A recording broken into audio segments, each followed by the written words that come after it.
business formed on friendship, I think in more experience has gone wrong. Talk to me about that. Hyro, in my opinion, is the number one electrolyte drink on the market. 4 out of 5 Australians aren't hydrated properly. There's 80% of people walking around not actually having enough water and enough salt in their water. We spend $300 on moisturizers to make our skin look hydrated. And it's like, drink some water. I'd look at it from 2 ways. There's the obsession of the product. So it goes so far deep into the granular detail of the science. And then there's obsession around the landscape. Like, who's the competitors? Fuck yes, let's go. Let's try and break the world record of the fastest mascot suit ever done a marathon in. I think a founder sometimes has to lead from the front. We're playing a competitive game. You've got to be willing to put the effort in to get to be the best. Participation doesn't win business awards. You can do anything you want to do. It's like, are you willing to put in the work? So many people aren't because of how it might look to other people. Oh, but I'm going to look a bit stupid, or do I really need to do that? And it's like, well, you don't have to do it. It just decreases your chances of success. I remember first meeting him, and in an instant I realized I was no longer the most important person in the world. I almost ask myself that question every day, like, what type of person do I want Harvey to become? What type of example can I show him to follow? When you're truly honest with yourself, what do you think the one thing that would hold you back from getting to where you want to go to in the next 5 years would be? Welcome to Chew the Fat. I'm absolutely obsessed with high performance and business. So I sit down with incredible guests and we talk about what it takes to be at the top. This is part of my mission to raise $1 million for children's cancer by running a cookbook called Eat with Purpose. I've got one ask for you. Share the content. The bigger the audience, the bigger the impact. Let's get stuck in. Steve, as you know, Chew the Fat is part of my mission to raise $1 million for the Eat with Purpose cookbook. There it is. Shout outs. Finally have in my hand. How good. And so what I did for you today, I bet you like steak. So I decided to cook you. I do a whole dry, so it's been perfectly cooked. Give me the most vivid memory you have of the food in your life. What's the first thing that comes to your mind? I'm sitting in Florence, Yes. in Italy. This back alley, random restaurant. It was a recommendation, but we found it like off the main streets completely. And just ordered this steak, and it comes out, and it's like language barriers. No one talks English, and it's just like the best steak of my life by far. And it was like well done. Yeah. I was like, How is this so cool? I couldn't understand. I couldn't wrap my head. Couldn't ask questions. And then I was like, dude, this is amazing, but like it's a bit overcooked. He's like, oh, I got you. And I brought out another one, which is like medium rare. And it was like even better. At the end, the best steak of my life. And I was just like in heaven. I was like, I couldn't believe what I was eating.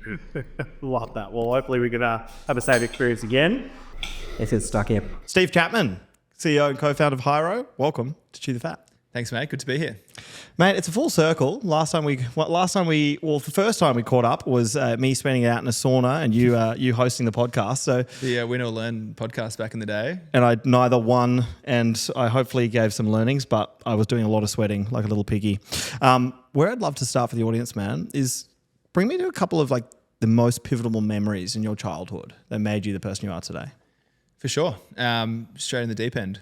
The feeling of growing up, I think I remember my dad very often was always working. And I remember him just working 24/7. He had a small business owner.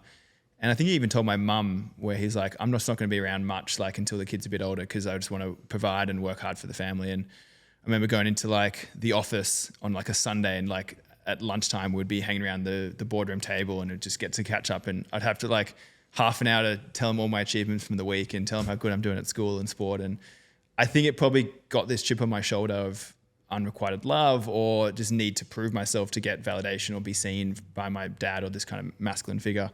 And the exact same time I had this like unconditional love and support and grace and safety net from my mum.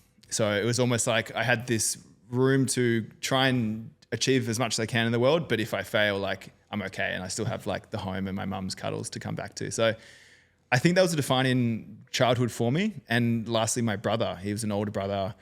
He was just like a worthy competitor from such a young age. And we competed on everything: Monopoly, Xbox, running races, sports, achievements, whatever it was. And I think that was a combination for me that just worked well, and that led into, I guess, a path of entrepreneurship.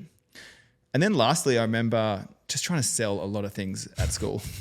And it was anything, I always wanted to come up with these ideas to make a buck. And it was I created a newsletter for our little community of like neighbors, and I'd like give them what's going on in the neighborhood, and I'd walk around and sell it door to door. I started a car wash business, and I'd pay the kids like $5 to wash the cars, and I would go get the sales, and then I'd charge them $25. So I was just sitting on $20 profit every car wash we made, and I didn't actually have to wash any cars. And I did the same for newspaper routes. And then I upgraded to like eBay when I discovered that, and I was buying GHD hair straighteners from the US because you could buy them for like $150. And then I remember selling them literally out of my back pocket or my back bag in Bondi Junction to all these eastern suburb girls for like $350. And I would come with like a little adapter to like, because it was a US charge in. So I think I loved business, making money, business ideas, and I overall had a really positive childhood. Share with me a little bit more around your dad. So as you were doing those business ventures, how are you kind of reporting that back to your dad? Like I'm imagining, part of that journey is also the approval of your dad. Share with me a little bit more around that. 100%. Yeah, my dad was an inspiration at the same time, a hard taskmaster.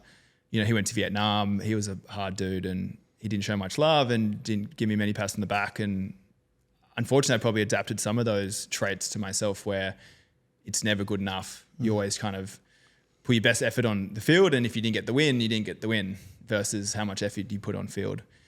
So when it came to business, I remember, and probably to this day I still do, like I give him the shareholder update and hoping for well done, mate, and keep going. Even most recently with this New York Marathon time, and the goal was sub 3 and I got to 3 hours and 7 seconds, and he goes, oh, well, like you didn't get there, you failed. And I'm just like begging for a little bit of like 3 hours is a really good time. And I like almost got it. But at the same time, I think that keeps the drive pretty hungry in me. And yeah, it's that balance of it's never enough. And there's so many positives for that. I'm grateful for that drive. And I've got other people in my life, I guess, who can give me that pat on the back.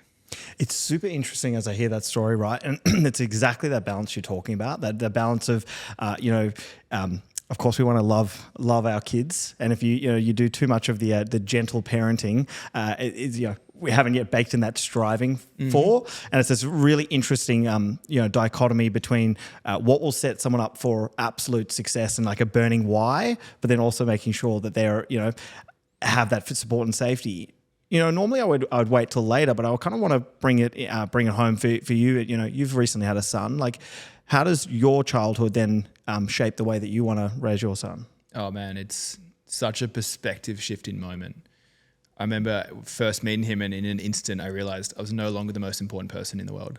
And the purpose and the drive and all that now comes from this place of wanting to genuinely protect and provide and be a good example. And they are mirrors. They are copying every single thing we're doing, positive and negatively. And I almost ask myself that question every day, like, what type of person do I want Harvey to become? What type of example can I show him to follow? And then, with him, it's like, how do I show unconditional love, which Taylor is just a natural at. Taylor mum, protecting, making sure he's not falling over, getting dangers out of the way. And I think naturally I'm like, he'll be fine. People say to not take yourself too seriously. I think that's absolutely ridiculous. Over here, we take everything seriously. The Eat With Purpose cookbook is out now at eatwithpurpose.net. Get cooking. And if he falls over, like, he'll pick himself back up. And I think I want to show him that I'm there, and like I'm always there, and it's unconditional. But I'm probably giving him a lot more leeway and rope to try and figure this stuff out himself. Even though he's 7 months old, I'd like to think I'm intuitive enough to know when is like, is he fine? And he just fell over, and he actually needs a cuddle and a pat on the back. Man, I love it. I always love asking questions about kids because it's also part of me. It's like the learning lessons I want to go through myself around like what's that balance. Now, I unashamedly occasionally like to just push Oscar, push him over, just to life's not always fair. Like, just there you go, pushing you over, buddy. Yeah, exactly. Let's shift to business. For those that don't know, I mean, today we're sipping on some delicious Hyro. So, as I know you love to say, Steve, stay hydrated. Talk to me about what was the inspiration and what is the product? Definitely. So Hyro, in my opinion, and now thousands of other people, it's the number one electrolyte drink on the market. I sold energy drinks for 7-8 years and was pumping myself and everyone else with caffeine and nootropics and all these delicious things. And love it, still drink the product all the time. But I found myself at the end of the day feeling drained, fatigued. You know, my sleep was quite impacted. I felt to a point maybe getting anxious or nervous or stressed. And I was like, what's going on? Like, I'm the most biohacked, productive guy I know.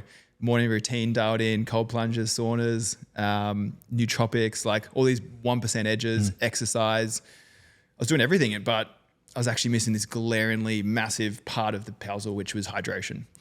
And I went down this rabbit hole of going, wow, I'm actually not drinking enough water, part one. And most importantly, I'm not getting the salts and electrolytes in that water that's actually gonna help me absorb it and help with muscle function and nerve function and sleep and immunity. And every downstream consequence of poor hydration is these things we're trying to avoid. And we spend $300 on moisturizers to make our skin look hydrated. And it's like, drink some water, put some salt in the water. And that's like $2 or free if it's just water. So for me, it was this like glaringly big personal dilemma of like, wow, I'm not hydrated. 4 out of 5 Australians aren't hydrated properly. So there's 80% of people walking around not actually having enough water and enough salt in their water. And there was this moment in time from a business perspective where I love when the common populace opinion is wrong, where it's a known issue and the solution is what other people is the opposite of what people think it is. So I would say most people from growing up, you hear yourself saying, oh, like avoid salt. There's too much salt in your diet. And the science says it's the opposite. We need more salt in our diet, particularly in very clean, whole food based diets. We're not salting things particularly much. And you're going to need, you're waking up every morning, you're dehydrated. You're losing 1 to 2 kilos every night. You haven't drunk or ate for 8 hours ideally. So you like most people aren't hydrated when they wake up. And then we put in coffee in, we put in alcohol in, we put in exercise, sweat in, saunas, just walking around 10,000 steps. And we're not replacing any of the things that we're actually sweating out. And then we're wondering why we have brain fog or fatigue or muscle cramps and these type of things. So for me, it was like a personal dilemma. It was such a cool business opportunity of like most people don't understand the solution. And the solution is like quite an easy fix. So now it's like a brand marketing problem more than anything. And I love brand marketing. So I was like, you know, that's really why I jumped into it. Man, that's cool. You know what I love is as you start to describe that, the entrepreneurs and founders that I love them. The ones that I look to and I know they're going to crush is the ones that you can see that passion and enthusiasm in their eye. And I can see the way you describe that. It's not just like, oh, you know, yeah, salt and water, you know, hydrated, cash. It's like, you know, you truly understand that problem. How important do you think that is to like know the problem and kind of be in that space to go and build a business around it? From personal experience of failure, I would say build a solution to a problem that you have. I think you should be at least maybe not the final mass market version of the custom, but I think the early adopter should be yourself. You need to understand, in my opinion, the business and the product and ultimately the pain point that you're trying to solve so intimately that you get it, that you would drink it. Because my first business, I was selling to females and selling dresses and the secondhand kind of app marketplace that I built when I was 20 and had no idea what their things they were thinking about making the purchase decision, their customer experience, what they would be like, what they would care about versus not care about. And I was trying to build a problem for someone else. So for me, I like to build problems that I build products that I would use. And I'd look at it from 2 ways. There's the obsession of the product. So it goes so far deep into the granular detail of the science and food, nutrition, and flavor science of how the flavors mix together. You know, we're doing a 0 sugar formulation. So it's like, how do you do that without coming up with bitter stevia aftertastes? And there's obsession around the details of the product. And then there's obsession around the landscape. Like, who's the competitors? What's the history of the landscape? Who's tried this before and failed?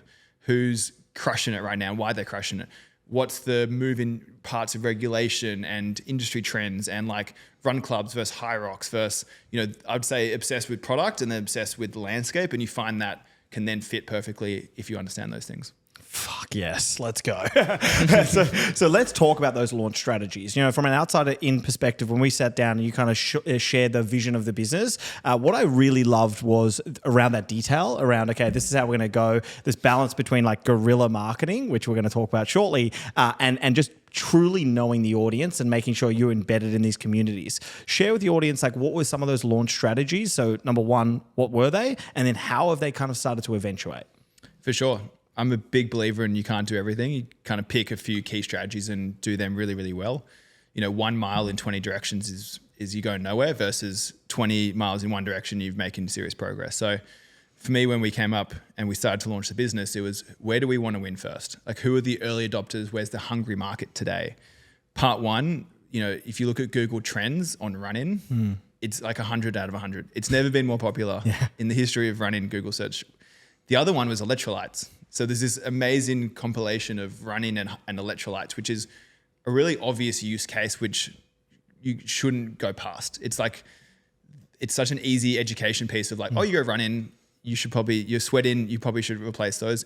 And there's a certain awareness of this type of product for that run group. So it was then, okay, how do we start at the top of the influence circle of run clubs? And, thankfully through some friends of mine who started it and investors and ambassadors, the unofficial run club was also having their moment of breakout as well. And it was like, we launched, they launched, they're now the number one run club in Australia. Wow. And they've got 55,000 followers for a run club. They get 1,000 people rock up on a Friday. So that was like, again, a perfect time and you could go, is it lucky or is it just, no, that was always going to happen because of the trends and everything was pointing in that direction. And then it was like, we don't want to just put up all our eggs in one basket. So it was like, what other, from a local perspective, run clubs can we partner with? What other events can we partner with? And then how do we stand out at those events? So we're a startup, every dollar counts. So it's not just, how do we spend 150 grand and sponsor the Sydney Marathon?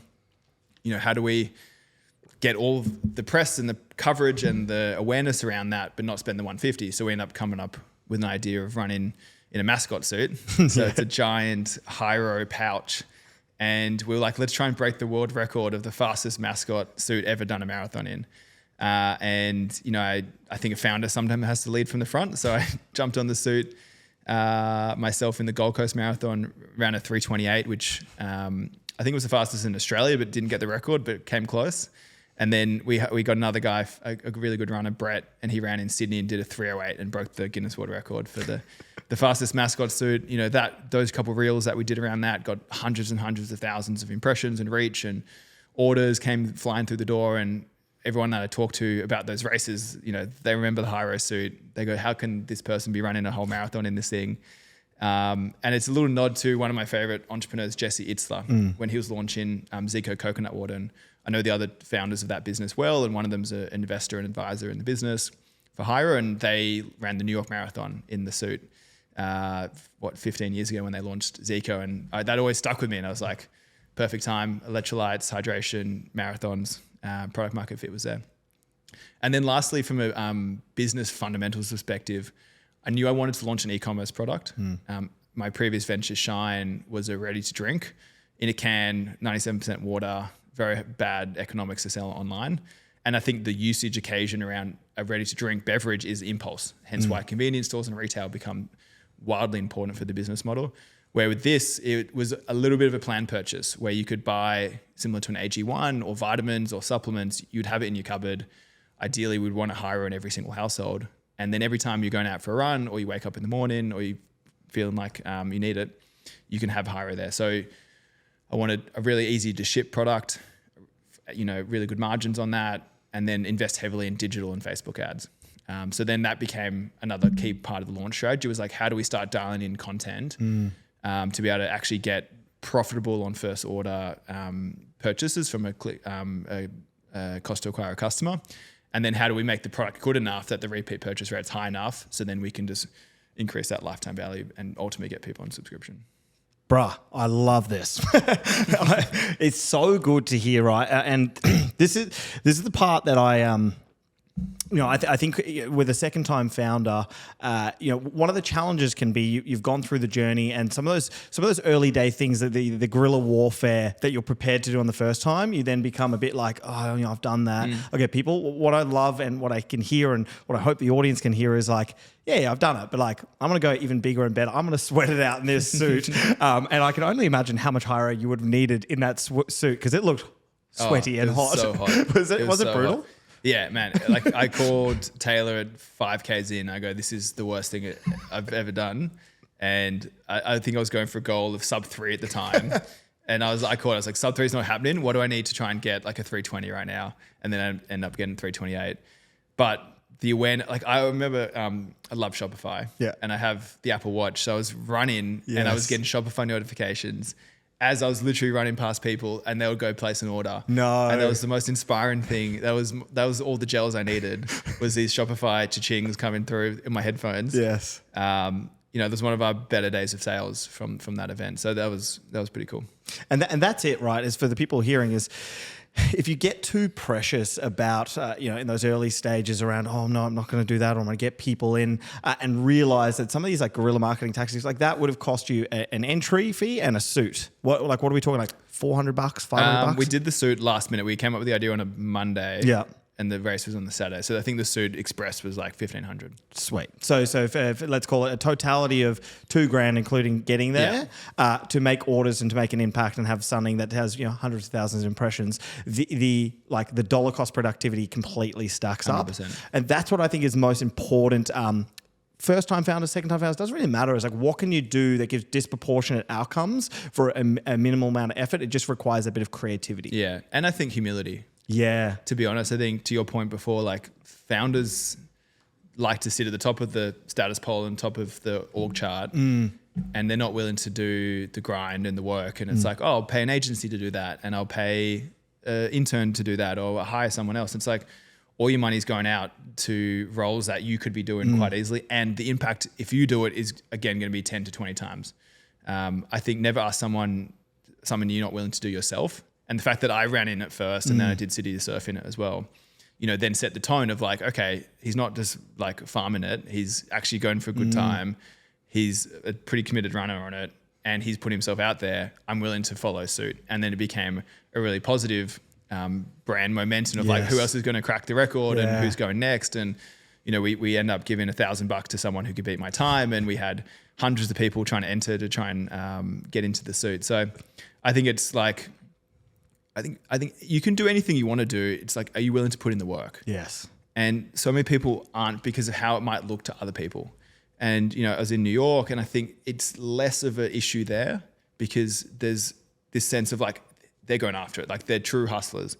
Where in Australia, it's probably been talked about 1,000 times, but there is this worry of what other people might think and, oh, but I'm going to look a bit stupid, or am I above that? Do I really need to do that? And it's like, well, you don't have to do it. It just decreases your chances of success. Dude, I love this topic, and it's super topical in my mind right now. What I think about is actually the further you climb and the more you're willing to do those things, the greater the impact it can create. Like I was just picturing you, I'm like imagining Hyro's like, we're worth $1 billion. It's 10 years from now. And then you got the CEO, co-founder, still doing something like that. I think the impact can be like exponentially better. And the thing that's in my mind is like, I had my version, not quite that, this weekend that just came past. Now, I've gone through the exit of, I essentially don't have to do work, but I had this opportunity to go to see Chris Williamson live. And I sat at the auditorium there because there was a meet and greet at the end. And I was there for 7 hours in the seat by myself on a Saturday night.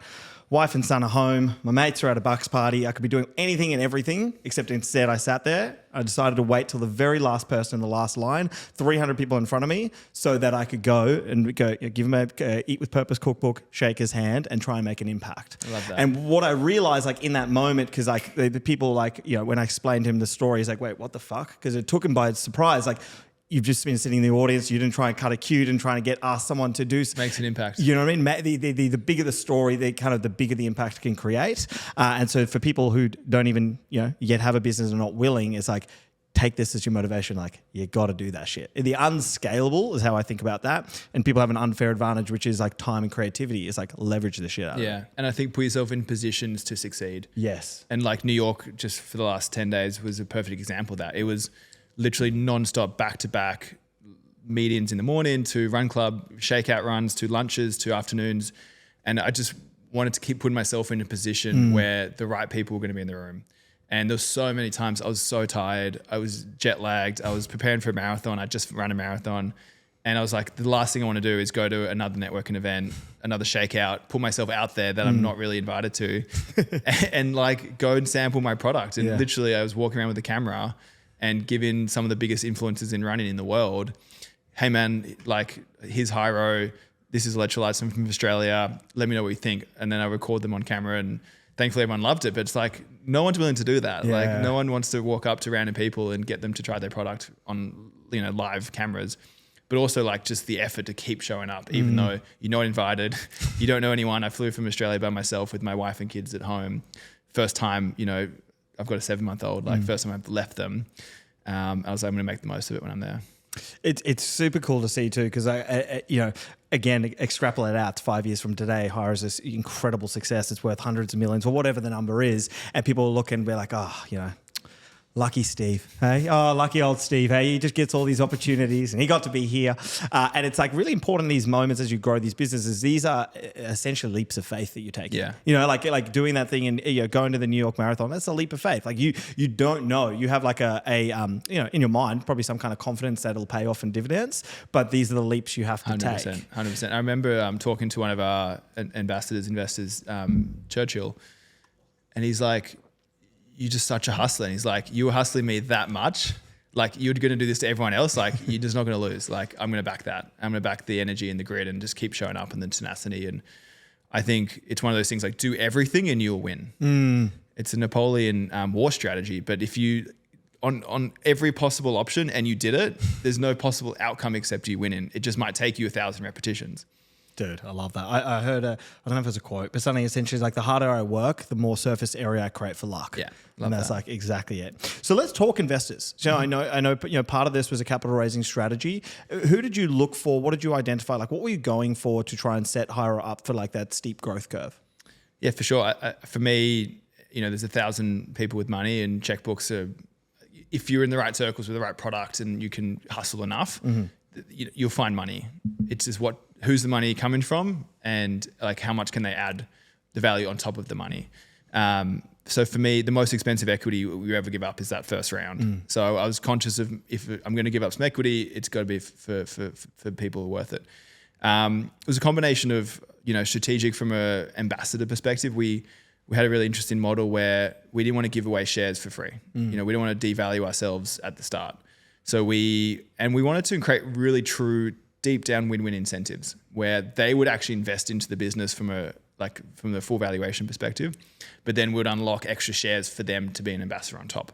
So they kind of almost get a top up on their investment. So they get access to a really good, early stage opportunity, but they also get, instead of us paying them 50 grand to be an ambassador, they would get X dollars of shares, equivalent wise. So now they're massively and aligned at the deepest core to be a win-win. And I'm a huge fan of incentives. Charlie Munger's like, stop doing everything else if you're not thinking about incentives. And why are you thinking about that when you should be thinking about incentives? It's the most powerful force in human nature. So I wanted to massively create incentives from the get-go with the people we wanted to bring around the table. I had some values, which were some of the decision criteria, like speed wins wars. At this point, it's not the big that eat the slow, it's the small, it's the quick that eat the slow. Let me try that again. It's not the big that eat the small, it's the fast that eat the slow. Yes. So it was like, get people who can move quickly. I don't care if it's a no or a yes, just tell me quickly so I can keep moving on. And that was pretty important. And if someone was dragging on too long, we'd just go, cool, we'll be a no for us. The second one would be around like a fuck yeah only. We wanted both people going into the relationship at this point, before anything else has gone wrong, like to be absolutely a hell yes, or else there's no point as well. Are you driving the car and listening to me right now? Or are you going for a run? Yeah, I'm looking at you. But more importantly, the Chew the Fat podcast is brought to you by the Eat with Purpose cookbook. It's part of my mission to raise $1 million for children's cancer, and 100% of the revenue goes to the charity. We had some manufacturers who got on board as well, who could help with the supply chain of the product. We had people in the US looking overseas from an international perspective in the future. We had some really high net worth entrepreneurs who had really good networks with future raisers and VCs and PEs and that kind of stuff. A couple friends, I think doing business with good people is part of the fun.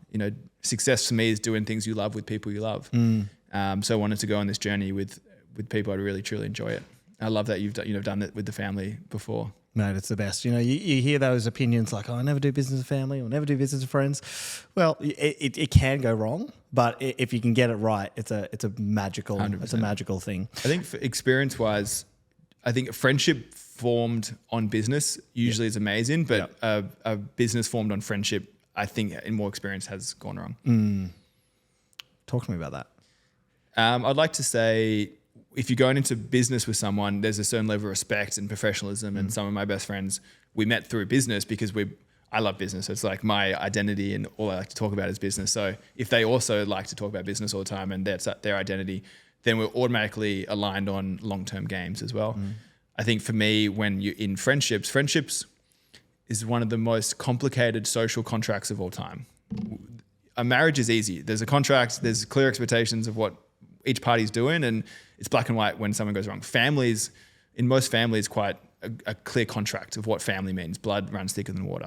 But friendship is this weird gray area of like, you know, how often do I return phone calls? How often do we catch up? If you're a business owner, can I buy from competitors? Do I get a discount from you? You know, what's the go with, you know, can I date your exes? Or like, there's 1,000 variables in friendship. And then there's levels of friendship. Like, are we close friends? Are we acquaintances? Are we networks? If I ask you for a favor, do you have to give it to me? So when you then enter the 1,000 variables of friendship into business, I think you end up generally misalignment of like, there's a confusion between, are we doing this and I'm helping you out as a friend? Or like, can I give you the tough feedback as a business partner? And those things just get too complicated pretty quickly and ultimately feelings get hurt. Dude, that was a really gangster. that was really interesting. I feel like you've thought about that a lot. That was a really interesting explanation. And I've done the latter, and you're right. It occasionally, a lot of the times, doesn't work out. That's super interesting. I really like that. And now I feel that friendship is a tough contract. Yeah, and I think with friends that you care about, I would have an alignment of expectations for sure. And if it works for both parties, and if I say, hey, Frank, mate, you're a good bloke, I'll generally respond to you within 48 hours. You know, let's catch up ideally once a quarter. Let's touch in, and I like your stuff on Facebook sometimes, or support your key causes, or buy your cookbook. And then if you can introduce me someone down the track, if I ask for it, can you do that? And we both agree, yeah, that sounds sick, and we both add value through connections and love of learning and business, then it's a hell yeah. But if I'm like, hey, dude, I need you to like every single one of my Instagram posts, and you need to hit me up to 5 people you know, then you might be like, I'm not signed up for that, and now we know. Fuck. I'm waiting for my Steve Chapman friendship contract.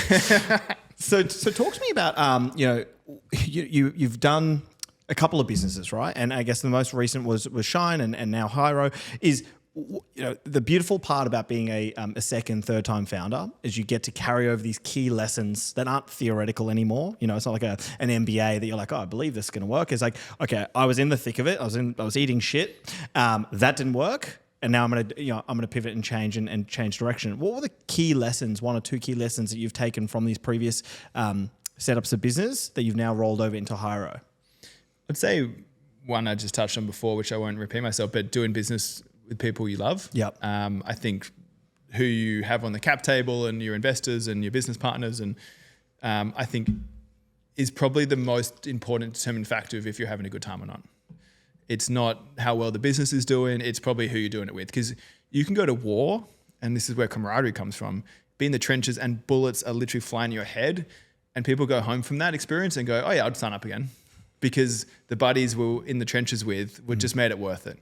And I think we go on these tours of duty with people at the end of the day. And entrepreneurship, in every situation that I can think of, is more than a one-person sport. So it's like, okay, now we're talking teams. What are the best environments of teams? Humble, hungry, smart. Humble, we're not taking ourselves too seriously. No one's better than the other person. Hungry, like we're there to win a championship. We're there to win. We want to get better. We're hungry for progress. And then lastly, smart, like a sense of EQ of like, are you having an off day? What do you really care about intrinsically or extrinsically? And if you get those 3 elements of someone who's smart, humble, and hungry, you've got an amazing team. And it's such a delight to work for. You're pushing, but you're having fun, and you're smart at the same time. And that's for me what I wanted to build in every business and every team going forward. I think with Shine, I inherited a business structure, and over time that became some of those core elements dropped off, which made it not less fun for me, but more corporate, more structured, more governance, more, things that didn't align to how I would have run a business. And because I started the business when I was 24 with another guy as well who helped fund it, ultimately I wasn't in the key decision-making authority for some of those things, which fair enough. I had an incredible opportunity with Shine. I made the most of it. We had an epic time. But over the 5 to 7 years journey of that, it became more clear of like, okay, now we see slightly different things of different people. So for me, to summarize, is like good business, good people. And the other one would be actually caring about unit economics from day one. I think with Shine, it was like, let's get the product to market. Let's figure out if people like it. We'll figure out the unit economics later. We'll figure out the gross margin on the product later. Because I think we're so surrounded, particularly this is 10 years ago, 8 years ago, in like the VC tech startup, never make a profit, and one day someone will buy it for way more money.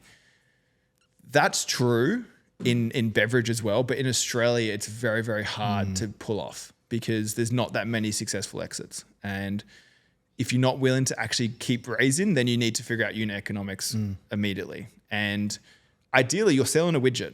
You should be able to buy the ingredients and process it and put it together and then sell it for more. And if you haven't figured that out, I think you're missing the fundamentals of the business.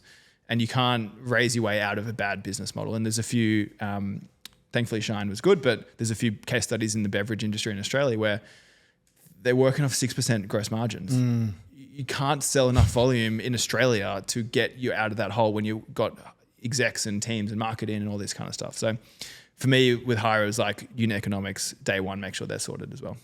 Dude, I love that. And what's it been like doing the business with your partner? I think what we talked about before, where if you've got those humble, hungry, smart elements coming in, it's a dream. I won't lie, throwing a baby in the mix is probably another level of that pressure cooker. She tries her best to do her best and she's absolutely crushing it.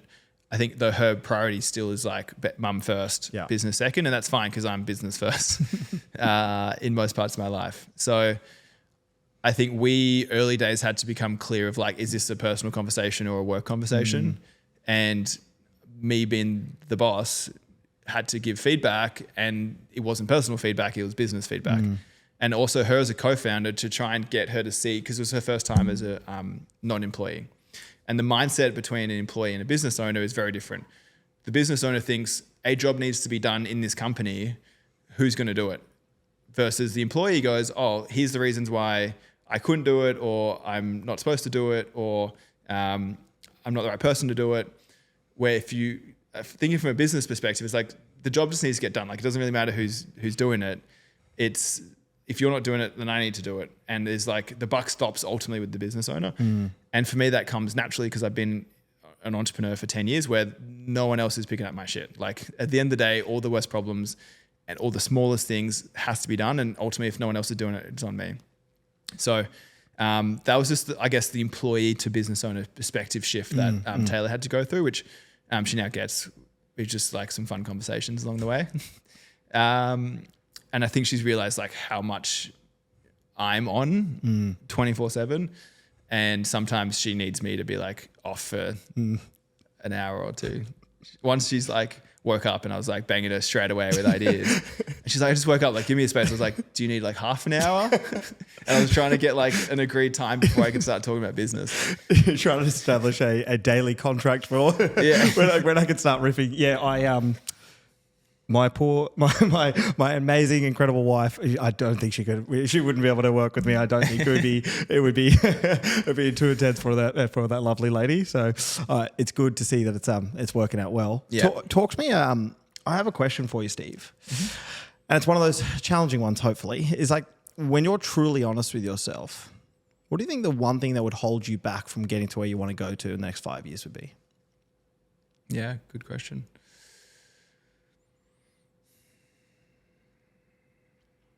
The pursuit of perfection, like, and hence why I have the two kind of opposite sometimes with speed wins wars and fuck yeah only. So like everything we put out in the world, everything we do, I want it to get to a standard of like, not just this is good, but like this is excellent. This is a fuck yeah. And I think good is the enemy. Can we swear in this? Or no? Fuck yeah. And, they say good is the enemy of great. And that's just drilled in my brain. And I'm like, 8 is not good enough. Like we're going for 10s. And then you contradict that with speed wins wars.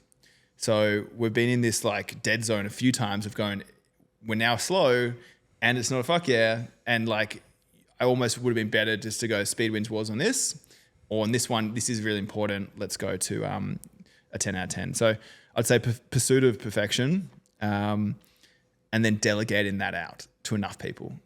I think when you care about things so deeply, and maybe this stage of the business, I'm a believer of like the founder needs to be fingerprints on everything and get it to the standard of the vision.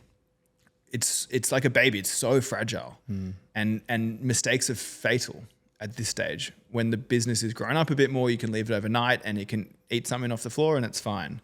But when you're talking like we're 5-month, 6-month-old baby or business in this situation, eating some off the floor randomly could be the game over, or could lose the momentum, could lose the hype, could lose a bunch of customers. And our early customers, we don't have endless numbers of customers. So for me, it's the balance of maniacal obsession on all parts of the business, which is a personal burnout point at some point. I've got the energy to do it now, but you do that for 7 years and you're in a bad place.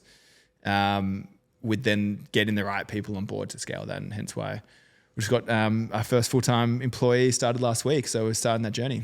Nice. It's a really good point. It's a really good point, Stephen. It's one I see. I guess you have the benefit of gone through the journey. So you, from what I understand, is you would know when to have that balance between speed win wars and that perfection piece. But it can stuff a lot of people, right? When you don't yet have the evidence to build to know what perfection is. Yeah, I see a lot of first time founders, the pursuit of perfection, air quotes, because they've never determined perfection because they haven't yet entered market. So it's a perceived view of perfection, not the reality. But it is that it's a total juggle, isn't it? Because you don't want to let shit out into the marketplace. I think we need to have the courage to live our best thoughts. And sometimes it's a courageous conversation to go back the 5th time and go, it's not there yet. Or have the tough conversation with a partner or a supplier or someone to go, hey, like that's not the standard that we need. We're playing a competitive game. You need to be the best to win, and you got to be willing to put the effort in to get to be the best. Participation doesn't win business awards. Like it gets university degrees, but you're not going to win any sort of business in this kind of game if you're just there to participate and farm it. All right. So my favorite quote from today so far is participation gets uni degrees, not business awards. I love that. That's good, man. I've got a couple more questions for you. And one, what I love about this stage of your journey you're in is I imagine there's like everyday warfare. There's new things popping up constantly. Sometimes when we talk about it in a podcast, it's all like retrospectively, and we connect the dots beautifully, and it all just makes sense. When you're in the thick of it, the things happen day to day. And so, like, bring me through an existing challenge you're going through, and then help share with the audience like what's the mindset or the framework that you're going to actually solve that problem. For sure. The most real-time, biggest priority in my head right now is like launching internationally or not. Yeah. US, it's the land of milk and honey. And I was just there. The energy's electric. It's a hungry market. There's electrolytes and hydration products on the market today that we're better than them. And it's the same effort, same playbook. You just get paid 100 times more if you win. I back myself to win. I'm willing to put the effort in and work required. But we've got a business in Australia. I've got a family here. It's a beautiful lifestyle. Like we live by the beach. You can't beat this. So there's the personal balance of like lifestyle. Do I need to go over there and do it myself, or can I do it from here? There's the business perspective of going, I've got a sunk cost of business in Australia. It's going well, keep doing it well. But do I want to build a $10 million business in Australia or a $100 million business in the US? Give me the US business every time. Even a $10 million business in the US versus $10 million in Australia, you'd take the US business. So, then there's like manufacturing options. I was over in the US looking at manufacturing options, looking at ambassadors, looking at investors, company structure and setups. And you've got a finite amount of money in the bank or resources, time and cash. You can only make a few bets. you then have the time it takes to see if that bet's paying off or not. Ideally return some chips back in the pocket, and then you place the next bet. So when you raise a seed round or a pre-seed round, you've got maybe 3 or 4 bets maximum. And if you're making big bets, maybe 2 bets. So we've made one at the moment. Do people like the product, the brand, and the category? And they're all out like absolutely yes. People, product market fits there, brand market fits there, and the category timing, it couldn't be hotter. So like, well done, Hyro's the right place, the right time to be. Now it's like, where do we want to play? And there's a certain point, if you were like an old school gladiator in ancient Roman times, you fight in these kind of interesting gladiator like battles around the country. You got to be in the one point in your head, be thinking, I got to go to Rome. I got to fight in the gladiator. I got to fight in the Colosseum. And I just went to the Colosseum and I'm like, I think I could win here. So I'm full steam ahead on US launch. And then now this is the practicalities of doing that and how quickly we can do that. Oh, I cannot wait for you to go fight the Colosseum. One of the things I'm noticing as we're talking is there has been a lot of reference to war and battle. Talk to me through that. Is that, are there certain learning lessons? Like what is it about that attracts your mindset? For sure. I'm a fan of history. I'm a fan of, they say history doesn't repeat itself, but it rhymes.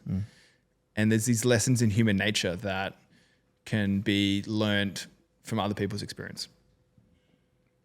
And before war's kind of banned now, globally, people still get away with it, but globally it's banned. Where back in the day, you would aspire to, and the government and the country and the empire would aspire to expansion.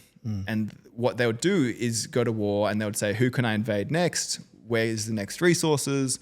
How much resources do I have? Do we think we can win? Where's the land of the fertility that we need to go and try and get more resources from? And it's a massive game of business. And I think early days, I realized it's the same skill set. We've got people, we've got resources, we've got a vision for the future that doesn't exist today, and we've got a bunch of obstacles in the way. And I would say business is easier than war. There's no human cost ideally in business. There's real human cost in war. So I'm glad wars, to be clear, banned for the record. But if you can play at the stakes of war and if you make a wrong move in war, people are dead. So if you can do that well, I think you can apply that sense in business and apply that same rigor. I think you can win. So look at the greatest minds in war, and you can apply all those principles to business, like Napoleon or even Genghis Khan or Eisenhower. Productivity matrix comes from Eisenhower, but he was a general to start with, of the importance versus urgency matrix. Winston Churchill ultimately was famous through his war efforts, and I think we can ultimately look at how do we manage resources to expand and build a vision for the future that doesn't exist yet, and that's the same in business and war. Love it, man. I have one last question. It kind of brings us back to the starting point here when we were talking about this. You're striving for the competitive edge and that always pushing. And I think about this as like the high performance dilemma, right? It's like we're always looking for next, and sometimes don't have that opportunity to kind of sit back and reflect. How do you find that balance for yourself? Like, do you sit back, reflect, and things are good, or are you continuously striving in your mind? Like, what's that balance for you? I think right now I don't have the luxury of sitting back and appreciating. I think you always need a balance of gratitude, which looks past, and then a sense of almost nervousness or excitement, which looks forward. And I think if you're always in the present, you're not moving. I think if you're looking forward, you've got something to strive for. If you're looking back, you've got something you're grateful for, and build up the confidence. So, every morning as part of a daily huddle, we look at what we're grateful for to get that sense of progress and moving forward and looking from where we've come. And that sense of progress is my definition of happiness to a point where it's a meaningful goal in the future and you're making some sort of progress on it. So measuring progress towards that should be your number one goal once you've identified what that vision or aim is. And then, I'll try and have some practices, meditation, journaling. But to be honest, I feel like we're in the trenches right now. When I was at Shine, I think you end up with more time out of the business where those things become even more and more important. I think I forgot how many things there is to do in a startup, from customer service inquiries to sending off samples to being at 7 a.m. on a Pilates studio sampling, to bank reconciliations and credit card statements and invoices. And it's just, there's a 1,000 things to be done that no one else is going to do except for me. So right now I'm full adrenaline, balls to the wall, just hustling as much as I can. Dude, I love it. You know what I love the most, Steve, is I love adore this concept that in 10 years we can come back and listen to this when you're actually in the heat of the battle, when you're in the trenches, and get to laugh and stay hydrated over like, wow, that's what it used to be like. I love that. Steve, mate, thank you. Absolute pleasure.